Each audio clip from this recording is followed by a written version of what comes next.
How do you find value in yourself? How do you juggle who you want to be and who others want you to become? I think that's a question that Drift, at least subconsciously, has been asking himself for more than a few centuries now. I do want to preface this by saying the IDW continuity with Transformers as a whole is messy at best. Retcons are not uncommon, and different writers are really not consistent at all with how characters are written. So I think for everyone's sanity, and for mine, so that way we don't all look like that corkboard scene in Always Sunny, I'm going to try and focus solely on the More Than Meets the Eye, Lost Light, and the Drift side stories. So, before and during the Civil War in the northern half of Cybertron, there's a place called Dead End, home to the wretched, the forgotten, the useless, home to Drift. He nearly overdoses on narcotics, probably often from what we see, and he describes that he's also a skiv and a leaker, which, while we're never really told explicitly what those two things are, it's safe to say some conclusions can be made, and it's not great. Dead End, from the early days up until the present, haunts Drift. Nearly every bot in the story has trauma, and for others it's a moment in war, it's a feared enemy, but for Drift, when he thinks about his trauma, he thinks back to his time in Dead End. It's an all-looming shadow that kind of never goes away, and it is, I think, one of the main reasons why he hates himself and where kind of that thought process started. He says so himself when Ratchet, a prolific medic, saves him from one of his overdoses. "My alt mode is my one redeeming asset." He thinks so little of himself that he's got this well-regarded, high-profile medic in front of him, literally shaking him by the shoulders, saying, "You can change, you can be better, you can turn your life around." He doesn't take both the literal and figurative hand reaching out. Why bother when this is the height of your capabilities? Drift is highly influenced by others. I think, and this is me speculating admittedly a bit, but I don't think he does well with change.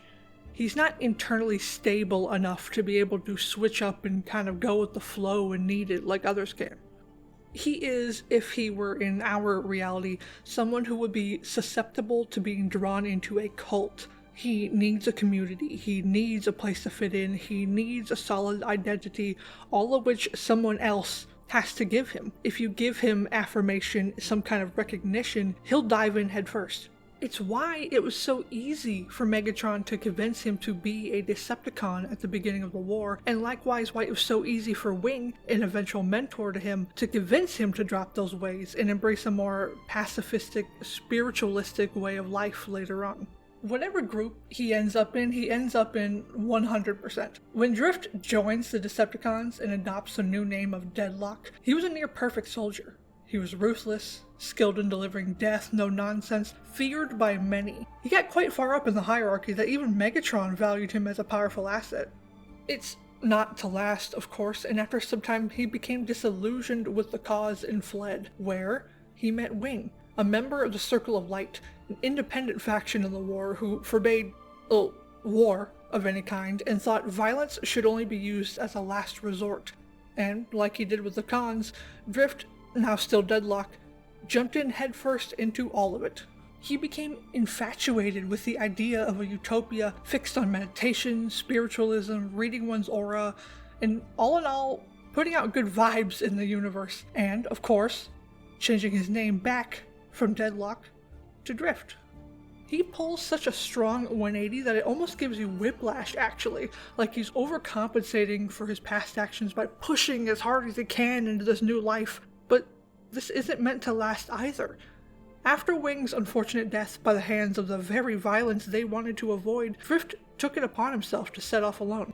Now, for the sake of brevity, I am skimming over a lot of details and story beats here, so I really do recommend you go read these comics. They are an incredible experience, I promise.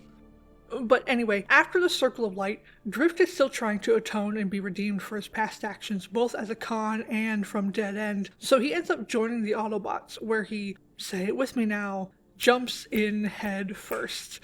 He embodies the Autobot way, saving and protecting life. He could recite the Autobot code word for word if he wanted. And this is where I believe the most important part comes in. Rodimus. The Decepticons and Megatron, the Circle of Light had Wing, and the Autobots, they have Rodimus Prime. Drift puts Rodimus on a pedestal, full stop. I don't really think you could argue that. Even Magnus tells Rodimus himself that Drift looks at him in awe. He makes excuses for him when he says unsavory comments, claiming that they're probably jokes. He takes the fall in place of Rodimus for the disastrous events of Overlord escaping captivity on the Lost Light and killing a fellow bot Pipes, and is then exiled off the ship because of it. He, as Ratchet says, tells Rodimus what he wants to hear all the time. That's not to say that the two aren't actually friends, they very much are. They are often seen in the community as a bit of a duo, in the sense that where Rodimus is causing trouble, Drift is never too far behind. And Drift even holds his feet to the proverbial fire after returning from that aforementioned exile, and kind of expects an apology from Rodimus, as he should. But Rodimus isn't the only bot on the Lost Light that is a heavy influence on the Speedster. There's also Ratchet, that same prolific medic that saved him back in Dead End. The two fought and bantered a decent amount on the ship before their relationship bloomed into a relationship later on. The science guy and the spiritual guy. Opposites attract, I suppose. The two get frame upgrades while off on a bit of a side quest, and like an old married couple, they color match. Drift starts to slip in medical jokes where he never used to before, and it even seems he made his appearance a little bit boxier to match his partner, despite not really having a need for it, being a speedster car and all. The swords always stay though. And can we talk about those swords real quick?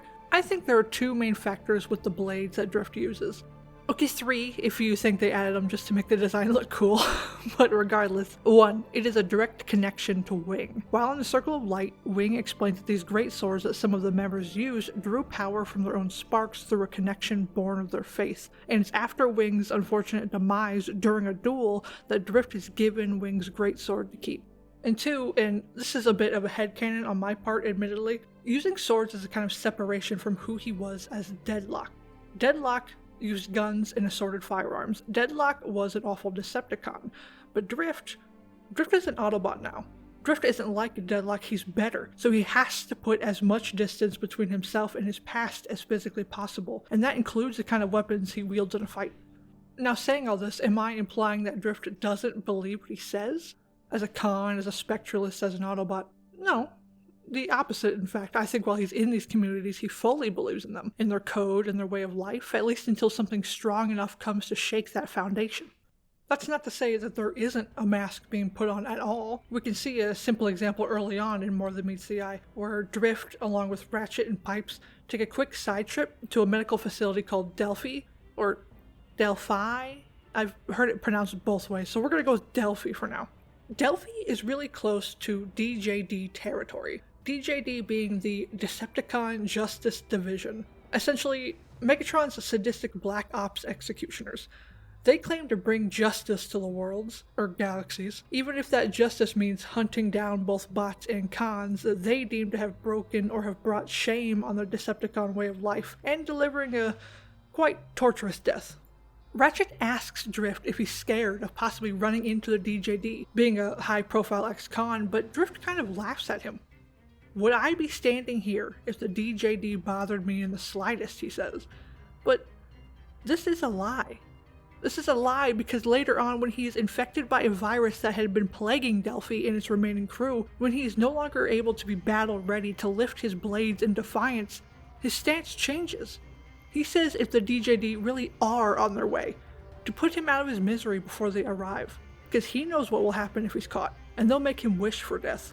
Ratchet denies him, of course, and it all ends up all well and good in the end, but it was a small glimpse behind that confident, proud face he puts on for everyone else on the ship.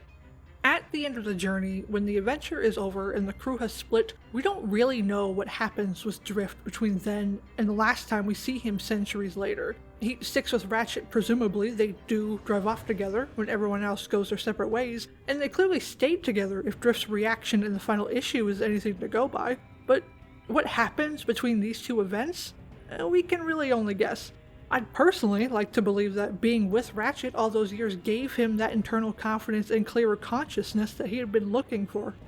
We do see some of that internal confidence in that side quest I mentioned prior, before they decided to start dressing in each other's colors, in the Empire Stone comic. Drift is running himself ragged, throwing himself into dangerous situations with no regard for his own life, and Ratchet calls him out on it.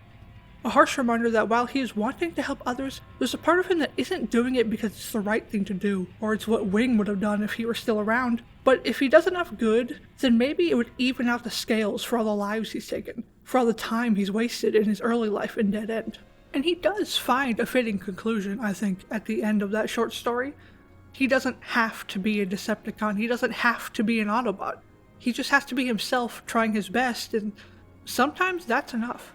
But back to the present, he's stuck with the spectralist spiritual lifestyle, it seems, but in this world there are worse ways to live your life, so I see no real issue with it. And he doesn't seem to be alone either. He's still on good terms with the crew that he's able to talk to, and while obviously not as often as Drift would like, Rodimus did promise to keep in touch with him, so I suppose the best we can hope for at the end of everything is that Drift will have that stable footing and that sense of community to help him be prepared for this new, upcoming era of change. If you made this far, I really appreciate it.